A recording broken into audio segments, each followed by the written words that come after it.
Chicago. So my mother went to New York, and these two women, my mother and this girl, stayed in contact. Something happened. She married some dude. They ran into hard times after a year, and she started hooking. And she called my mother in New York and told her what happened. And my mother and my dad came from New York and pulled her out of Chicago away from the abusive husband. So she always felt like she owed my mom. She was like a distant cousin.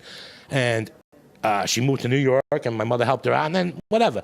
When I was a kid, before my mom went out in the daytime, we'd always stop at this lady's house. Her name was Zoraida, and she lived on 113th and 5th Avenue. This is the mouth of Central Park, the beginning of Spanish Harlem. This was a shoot-'em-up type of neighborhood. She lived over a fucking bodega, but she was like a multimillionaire from selling heroin all those years. And I didn't fucking know this. My mother would take me up there. Like, that's not where she lived. It was a spot. But she lived like fucking in Long Island out there with white people, dressing in white and smoking cigarettes and shit. I mean, this lady was a bad motherfucker. And I didn't know at the time. I didn't know what she did. I'd go over there and she'd give me like $20 and I'd kiss her. And then, you know, I got to meet her as I got older. I got to be about 15. My mother loses the bar, and she would come over a lot to see my mom then and always give my mom money and help her out. When my mother died, that morning, the first person I called was Zoraida. I didn't know who to call. I called Zoraida. I go, Zoraida, my mother died. She goes, I'll be over there in 10 minutes. She came over, and she took care of everything. You know, she took care of me.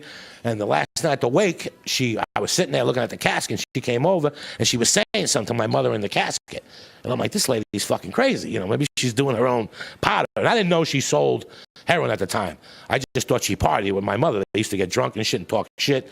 So afterward, that next day at the funeral, at the burial, she came over to me. She goes, I made a promise to your mother I was going to take care of you in the casket. In her casket, I made her a promise that I would take care of you till whatever. I'm going to take care of you. I'm going to help you out, whatever you need. And I was like, whatever, you know. And sure enough, this bitch stayed at the house with me for like 2 weeks, and then she went back to New York. But every Sunday, she would come over, take a cab from 113th Street to Jersey, a fucking cab. It was like $200 each way, this crazy motherfucker. I'd meet her at a bar, and we'd have a few drinks, her and her son and her husband or boyfriend, whatever he was, and we'd go down to the funeral. She'd fucking drink at the funeral, at the cemetery, put a few bumps of coke on the fucking grave. This lady was the real deal. And then she'd light up a fucking joint and blow it at the fucking, on the rock, and then she'd fucking sprinkle coke on the rock and leave the joint there burning and put like a drink for her, whiskey. This chick was a motherfucker. And every time she'd go, like, it was 2 years after she died. I wouldn't cry, but she would still cry. This was her sister.